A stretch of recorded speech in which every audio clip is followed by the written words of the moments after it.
সুপ্রিয় শিক্ষার্থীরা, শিমুলিয়া কলেজের উদ্যোগে আজকের এই অর্থনীতির ক্লাসে তোমাদেরকে স্বাগত জানাচ্ছি।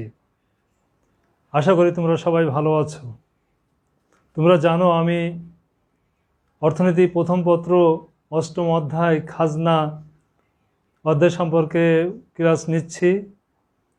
আজকেও এই অষ্টম অধ্যায় খাজনার উপরেই ক্লাস নেওয়া হবে। তোমরা জানো যে গত ক্লাসে রিকার্ডের খাজনা তথ্য সম্পর্কে আলোচনা করা হয়েছিল। আজকে খাজনা নির্ধারণে আধুনিক তথ্য তোমাদের সামনে আলোচনা করা হবে। খাজনা নির্ধারণ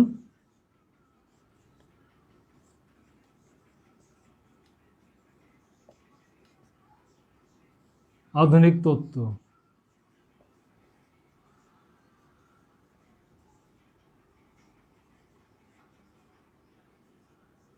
খাজনা নির্ধারণে আধুনিক তথ্য।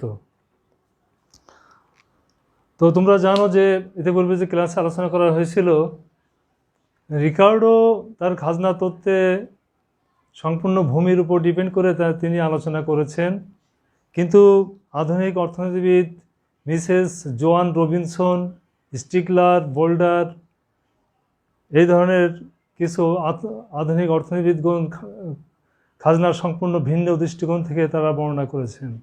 তারা শুধুমাত্র ভূমির আঙ্গিকেই খাজনার ব্যাখ্যা করেননি, আরও উৎপাদনের যে তিনটি উপকরণ আছে সকল ক্ষেত্রেই তারা খাজনার উদ্ভব হয় বলে তারা বিশ্লেষণ করেছেন।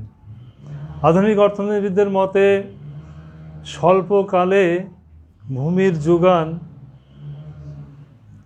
অস্থিতিস্থাপক থাকে, ঠিক তেমনিভাবে তাদের মতে ভূমির যোগানের সাথে সাথে অন্যান্য যে উপকরণ আছে সকল উপকরণের যোগান স্বল্পকালে অস্থিতিস্থাপক থাকে, কিন্তু দীর্ঘকালে অন্যান্য উপকরণের মতো ভূমির যোগানও কিছুটা হলেও স্থিতিস্থাপক হতে পারে।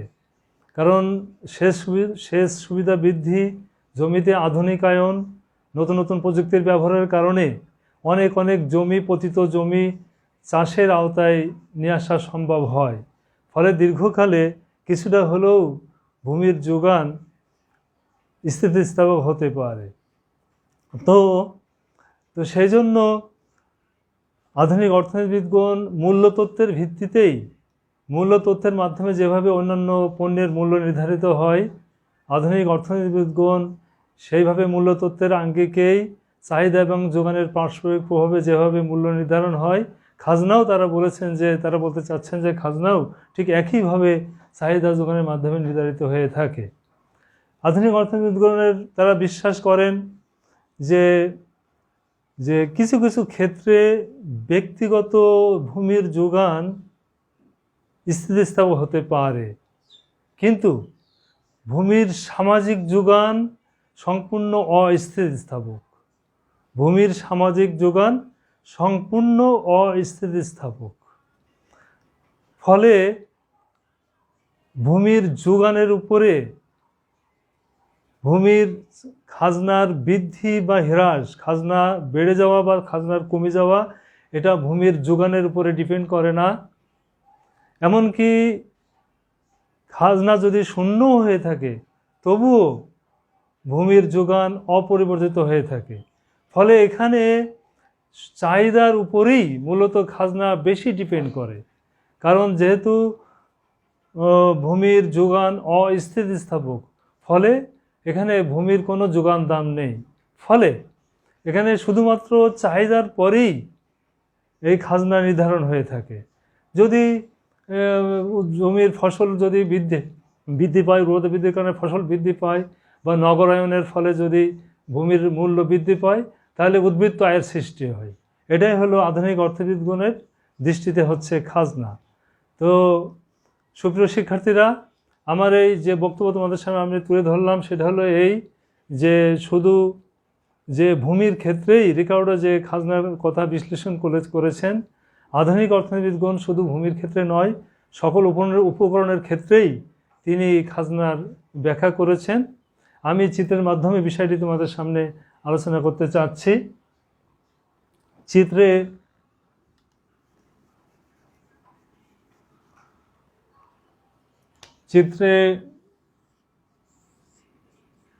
এক্স অক্ষে চাহিদা ও যোগান এবং লম্ব অক্ষে খাজনা। ভূমি অক্ষে চাহিদা এবং যোগান দেখানো হলো এবং লম্ব অক্ষে খাজনা দেখানো হলো। তো যেহেতু জমির বা ভূমির জাতীয় যোগান অস্থিতিস্থাপক, এই জন্য যোগান রেখা উলম্ব হবে। এমএস উলম্ব অক্ষের সমান্তরাল হবে যোগান রেখা, যেহেতু ভূমির জাতীয় যোগান অস্থিতিস্থাপক। এখন মনে করো যে ভূমির চাহিদা D1, ভূমির চাহিদা D1, তাহলে D1 রেখা যোগান রেখাকে পি বিন্দুতে ছেদ করলো, পি বিন্দুতে ছেদ করে। তাহলে এখানে খাজনা কত? খাজনা হচ্ছে PM, খাজনা হচ্ছে PM।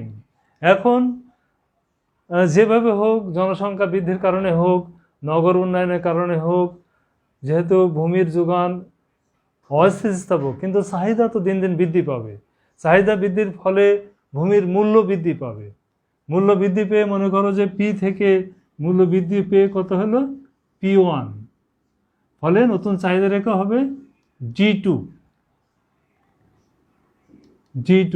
তাহলে এই নতুন চাহিদা রেখা D2 পূর্বের যোগান রেখাকে P1 বিন্দুতে ছেদ করেছে, P1 বিন্দুতে ছেদ করেছে। তাহলে পূর্বে ছিল MP, খাজনার পরিমাণ ছিল MP, এখন খাজনা হবে MP1। খাজনার পরিমাণ কত হবে? MP1। তাহলে দেখা যাচ্ছে যে এখানে উদ্বৃত্ত আয় সৃষ্টি হয়েছে কত? P1P, উদ্বৃত্ত আয় সৃষ্টি হয়েছে P1P। এটাই হচ্ছে আধুনিক অর্থনীতিবিদগণের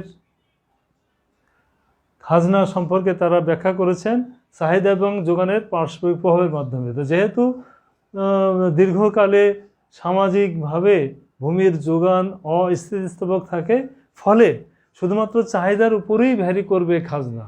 চাহিদা যদি যেহেতু চাহিদা বৃদ্ধি পাবে, সেহেতু জমির মূল্য বৃদ্ধি পাবে, ফলে উদ্বৃত্ত আয়ের সৃষ্টি হবে। এইভাবে আধুনিক অর্থনীতিদের মতে খাজনা নির্ধারিত হয়ে থাকে। তোমরা জানো, এর আগের ক্লাসে আমি খাজনা নির্ধারণে রিকার্ডোর খাজনা তত্ত্ব তোমাদের সামনে আলোচনা করেছিলাম। রিকার্ডো তার শুধুমাত্র ভূমির উপরেই তিনি তার খাজনা ব্যাখ্যা করেছেন যে ভূমির যে উর্বরতা শক্তি আছে, এর ফলে ভূমির উৎপাদন বৃদ্ধি পায়। এই উৎপাদনের বিক্রি করে যে বাজার মূল্য থাকে আর উৎপাদন করতে যে খরচ থাকে, এর পার্থক্যই হচ্ছে খাজনা। অর্থাৎ তিনি খাজনার ব্যাখ্যা করেছেন পার্থক্য সূচক আয়ের ভিত্তিতে। পার্থক্য সূচক আয়ের ভিত্তিতে রিকার্ডো খাজনা ব্যাখ্যা করেছেন। আর আধুনিক অর্থনীতিবিদরা ব্যাখ্যা করেছেন কিভাবে? আধুনিক অর্থনীতিবিদগণ ব্যাখ্যা করেছেন উদ্বৃত্ত আয়ের মাধ্যমে, উদ্বৃত্ত আয়ের ব্যাখ্যার মাধ্যমে। আসলে রিকার্ডো খাজনার সৃষ্টির কারণ সম্পর্কে মূলত সঠিকভাবে তিনি দিক নির্দেশনা করতে পারেননি, কিন্তু আধুনিক অর্থনীতিবিদগণ খাজনার কীভাবে উৎপত্তি হয়, খাজনা উৎপত্তির কারণ সুস্পষ্টভাবে ব্যাখ্যা করেছেন। সেটা হলো চাহিদা এবং যোগানের পারস্পরিক প্রভাবে খাজনা নির্ধারিত হয়ে থাকে। সুপ্রিয় শিক্ষার্থীরা, নিশ্চয়ই তোমরা বুঝতে পেরেছ যে খাজনা নির্ধারণের আধুনিক তত্ত্ব সম্পর্কে।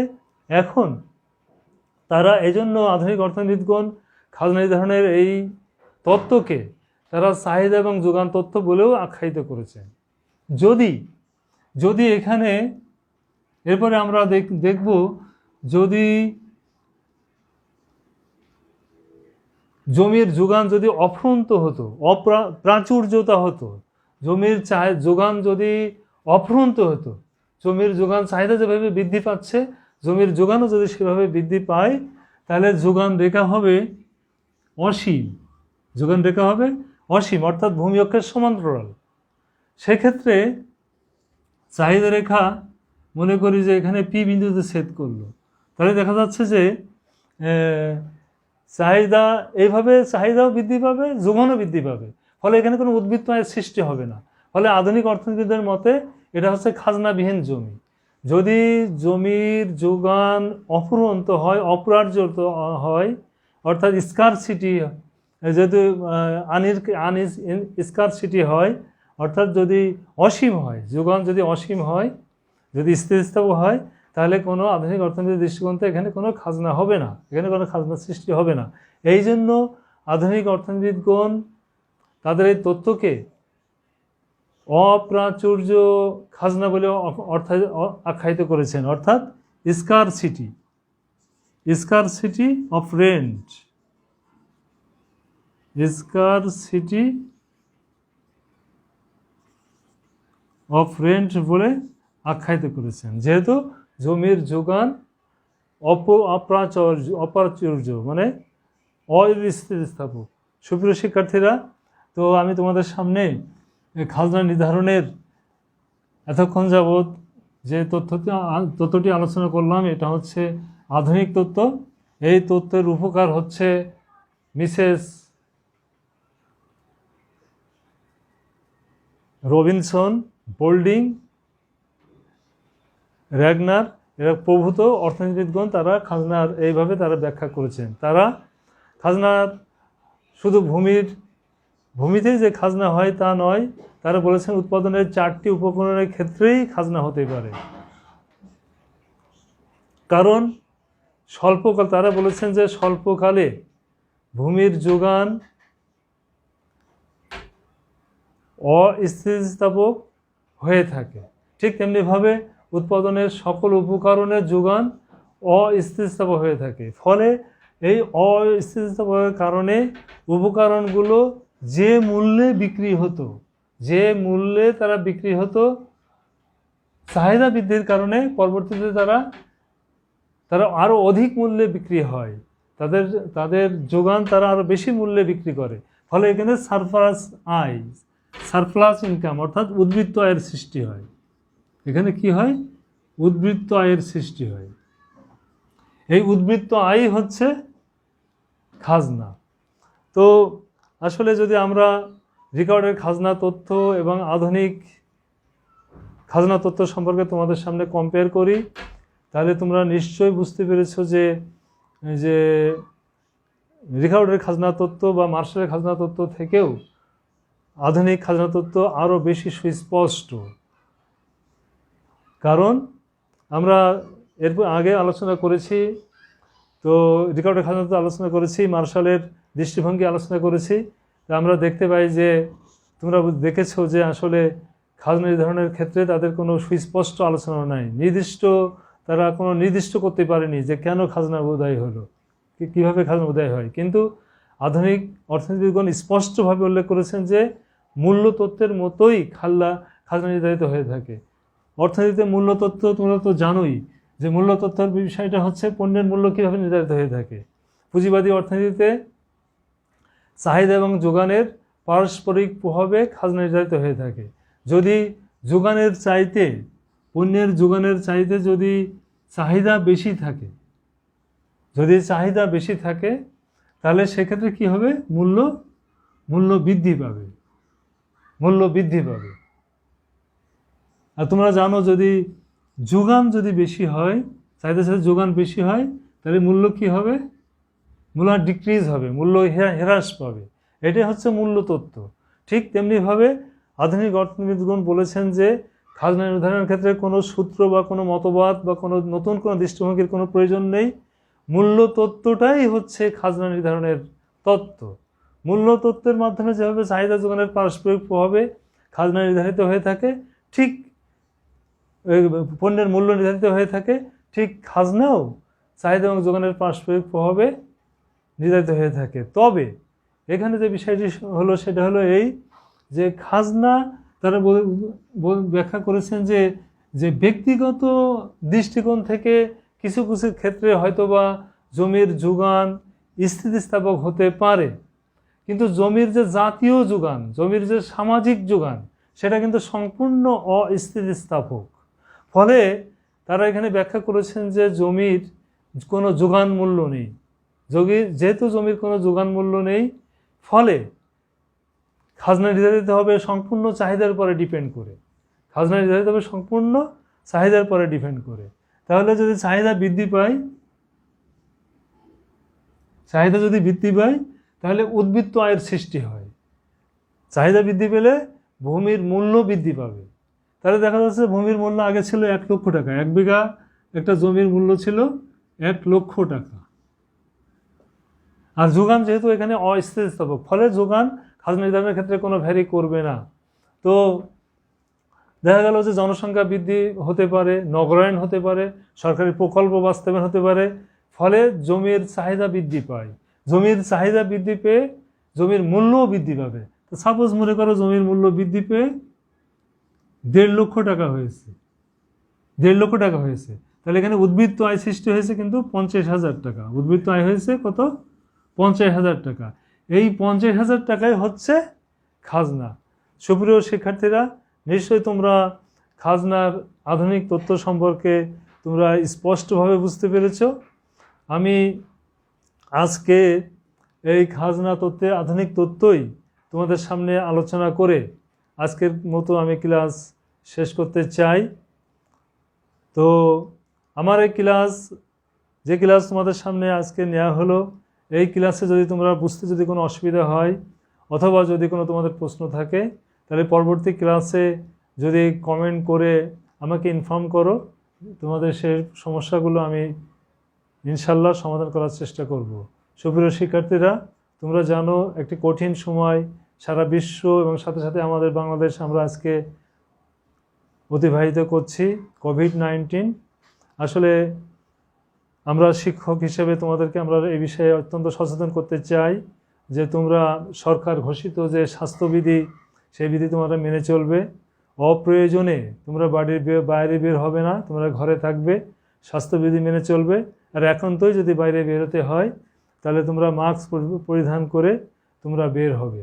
সুপ্রিয় শিক্ষার্থীরা, তোমাদের সর্বাঙ্গীন মঙ্গল এবং সুস্বাস্থ্য কামনা করে আজকের মতো আমার এই ক্লাস শেষ করছি। সকলকে ধন্যবাদ। খোদা হাফেজ।